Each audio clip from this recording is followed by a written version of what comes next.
Hello दोस्तों, movie plus short में आपका स्वागत है। आज हम सीक्रेट अनटोल्ड मेलोडी मूवी पर एक्सप्लेनेशन करेंगे। ये 2025 में रिलीज हुई थी।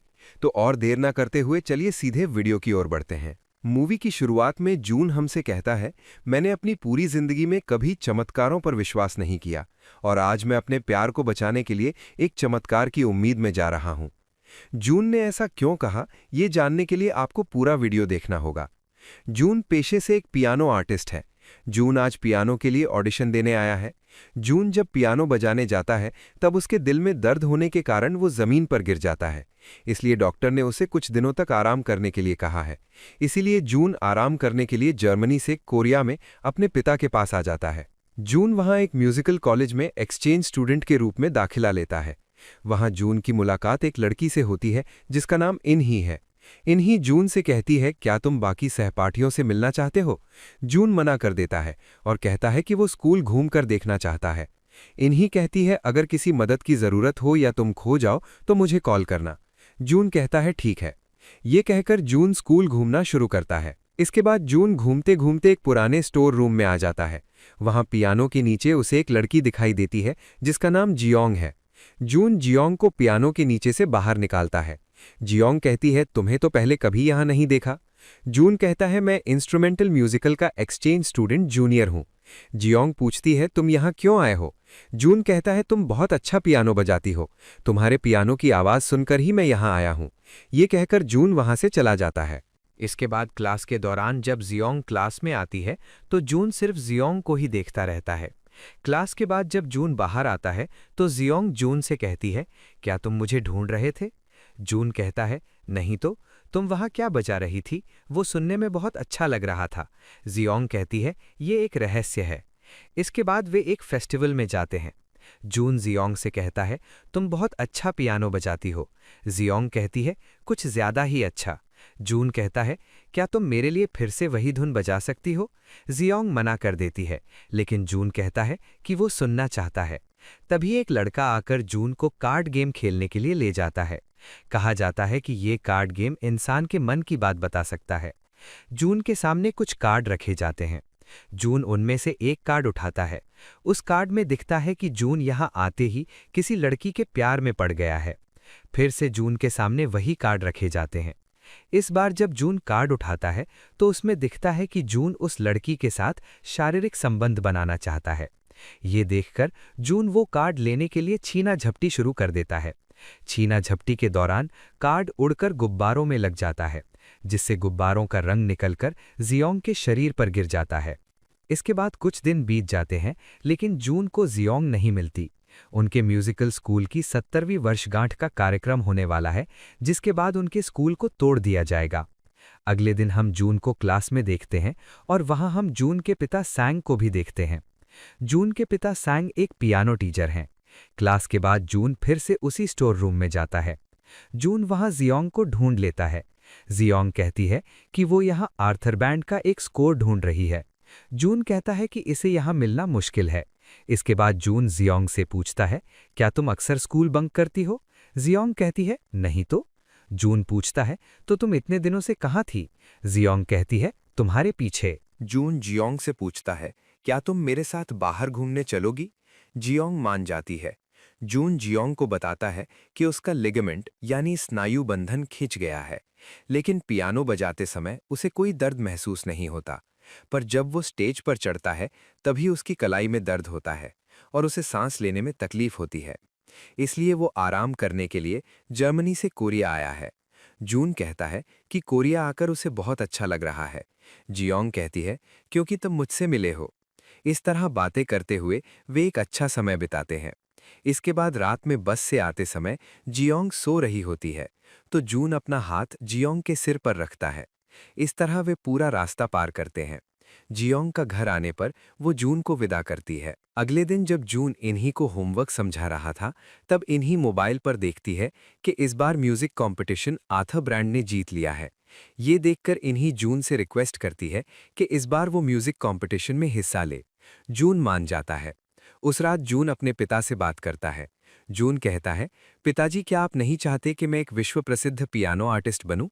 जून के पिता कहते हैं, हाँ मैं चाहता हूं, तुमने उस दिन काफी अच्छी कोशिश की थी। जून पूछता है, क्या यहाँ आसपास कोई अच्छी जगह है? जून के पिता पूछते हैं, क्यों? क्या तुम किसी के साथ डेट पर जाओगे? जून कहता है, नहीं, बस ऐसे ही। अगले दिन जब जियोंग खिड़की लगाने जाती है तो पीछे से जून आकर उसकी मदद करता है। तभी वहां कुछ लड़के आ जाते हैं। वे लड़के जून से कहते हैं कि यहाँ पियानो का भूत है, इसलिए तुम यहाँ से चले जाओ। उनमें से एक लड़का पर्दे के पीछे देखने जाता है तो उसे वहां कोई नहीं दिखता और वो वहां से चला जाता है। ये देखकर जून को थोड़ा अजीब लगता है। जियोंग जून से पूछती है कि क्या वो उसके साथ उसी धुन पर पियानो बजाएगा। जून मान जाता है। इसके बाद वे दोनों अद्भुत तरीके से वो म्यूजिक बजाते हैं। फिर वे साइकिल से एक म्यूजिकल स्टोर पर जाते हैं। वहाँ कई तरह के म्यूजिक थे। वहाँ से वे दोनों देउल गुखो नाम का ये म्यूजिक एक साथ सुनते हैं। इसके बाद जून जियोंग को उसके घर तक छोड़ देता है। जाते समय जून जियोंग से उसका नंबर मांगता है, लेकिन जियोंग कहती है कि वो मोबाइल इस्तेमाल नहीं करती।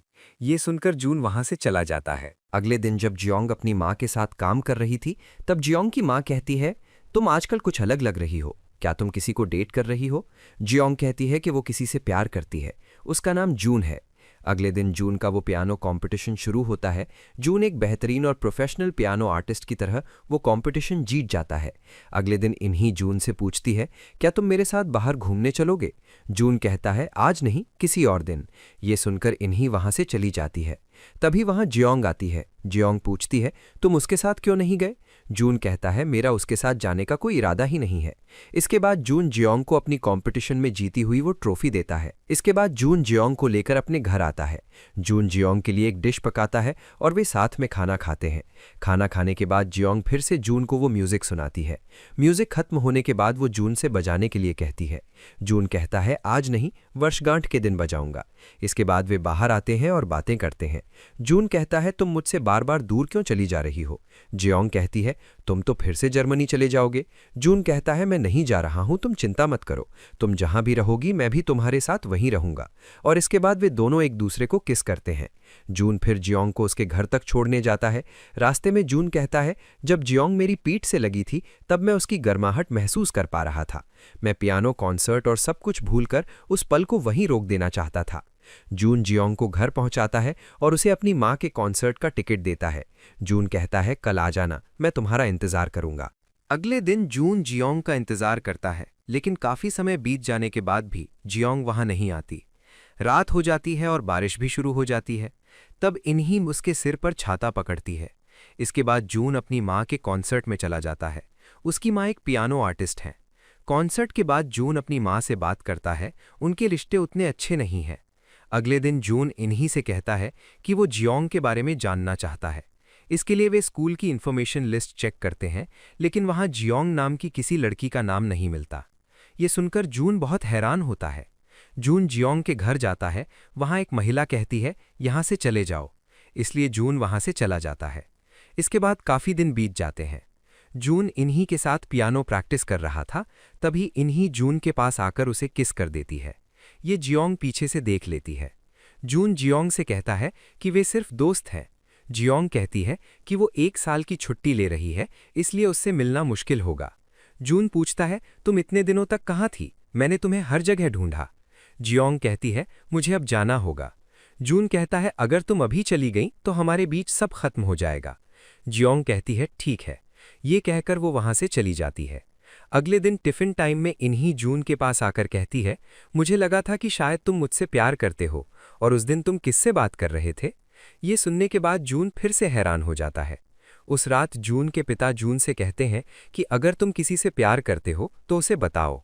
अगले दिन जून फिर से जियोंग के घर जाता है। वहां वो एक चिट्ठी छोड़ देता है। वो चिट्ठी जियोंग की मां उठा लेती हैं। अगले दिन जून के म्यूजिकल स्कूल की 70वीं वर्षगांठ है, इसलिए वो वहां पियानो बजाना शुरू करता है। पियानो बजाते समय जून दर्शकों की तरफ देखता है तो वहां उसे जियोंग दिखाई देती है। अचानक जियोंग वहां से चली जाती है। ये देखकर जून पियानो छोड़कर उसके पीछे भागता है। जून बाहर आता है तो जियोंग उसे देखकर उसे गले लगा लेती है, लेकिन इसके तुरंत बाद जियोंग कहती है, मुझे जाना होगा, और वो चली जाती है। तभी पीछे से जून के पिता आकर कहते हैं, चलो वापस चलें। जून कहता है कि उसे जाना होगा। जून के पिता पूछते हैं, तुम किससे बात कर रहे थे? तब जून उन सभी बातों को याद करने लगता है जब वो जियोंग के साथ था, कि उसे उस दिन किसने खींचा था, उस लड़के ने क्यों कहा था कि वहां कोई नहीं है, और इन्हीं ने क्यों कहा था कि तुम किससे बात कर रहे हो। जून वहां से दौड़कर उसी स्टोर रूम में जाता है। वहां जाने पर जून को एक चमत्कारिक चीज दिखती है। तभी जून को जियोंग की मां का कॉल आता है। जियोंग की मां उसे वो कार्ड दिखाती हैं जो उसने पियानो कंपटीशन में जीता था।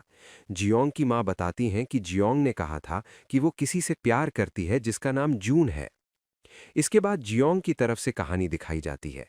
एक दिन उसे पियानो के नीचे से एक कागज मिला था जिस पर सीक्रेट लिखा था। उस कागज में कुछ ऐसी धुनें थीं जिन्हें जब जियोंग बजाती थी तो वो टाइम ट्रैवल कर सकती थी, यानी अतीत या भविष्य में जा सकती थी। इसी तरह एक दिन टाइम ट्रैवल करके उसकी मुलाकात जून से हुई थी। जियोंग को कोई और नहीं देख सकता था, सिर्फ जून ही उसे देख सकता था। जियोंग जून के साथ बिताई उन सभी यादों को याद करती है। उस दिन जियोंग जून के सामने थी, लेकिन लाख कोशिशों के बाद भी जून उसे नहीं देख पाया था। जियोंग को मन ही मन बहुत दुख हुआ और उसने अपने घर आकर बहुत आंसू बहाए। जियोंग की मां जून को जियोंग की कुछ तस्वीरें देती हैं। उन तस्वीरों में से एक तस्वीर में जियोंग जून के पिता सांग के साथ थी। जियोंग की मां जियोंग की लिखी आखिरी चिट्ठी भी जून को देती हैं। जून उस दिन अपने पिता को वो तस्वीर दिखाता है। उसके पिता कहते हैं, वो मेरी ही एक छात्रा थी। वो मुझसे कहती थी कि वो पियानो बजाकर टाइम ट्रैवल करती है, लेकिन मैं उसकी बातों पर विश्वास नहीं करता था। एक दिन उसने मुझसे मदद मांगी थी। यहाँ तक कि जियोंग टाइम ट्रैवल करके उस दिन कलम की स्याही से कुछ लिख रही थी। ये सुनकर जून को एक बात याद आती है जो जियोंग की मां ने कही थी। जियोंग की मां ने कहा था कि वो टाइम ट्रैवल करके 70वीं वर्षगांठ के दिन एकदम आखिरी दिन पहुंचती है जब उनका स्कूल तोड़ दिया जाएगा, जिसकी वजह से उसकी मौत हुई थी। ये समझकर जून तुरंत स्कूल की तरफ दौड़ता है। जून पागलों की तरह साइकिल चलाता है और गिर भी जाता है। दूसरी तरफ जियोंग भी आ रही थी। जून तेज गति से साइकिल चलाकर वहां पहुंच जाता है, लेकिन दरवाजा बंद होने के कारण जून रेलिंग से ऊपर चढ़ने का फैसला करता है। इधर जियोंग भी दौड़ते हुए आ रही थी। आखिरकार जून स्टोर रूम में पहुंच जाता है। जून क्या करने जा रहा है ये समझकर उसके पिता भी इसी तरफ दौड़ते हैं। आखिरकार जून उसी धुन पर पियानो बजाना शुरू करता है। मलबे के बीच भी जून पियानो बजाना बंद नहीं करता। आखिरकार जून अपना पियानो बजाना खत्म करता है। तब जियोंग के साथ बिताई यादें ताज़ा हो जाती हैं और जियोंग भी वहां आ जाती है। आखिरकार जून टाइम ट्रैवल करने में सफल हो जाता है। इसके बाद जून जियोंग से कहता है, कहा था ना तुम जहां भी रहोगी मैं भी वहीं रहूंगा। वे दोनों फिर से उसी म्यूजिकल स्टोर में आ जाते हैं और फिर से वही गाना सुनते हैं, और इसी के साथ ये कहानी खत्म हो जाती है। वीडियो पसंद आया हो तो लाइक कर देना, चैनल पर नए हो तो सब्सक्राइब कर लेना। तो मैं आपसे अगले वीडियो में मिलूंगा, तब तक के लिए ख्याल रखना।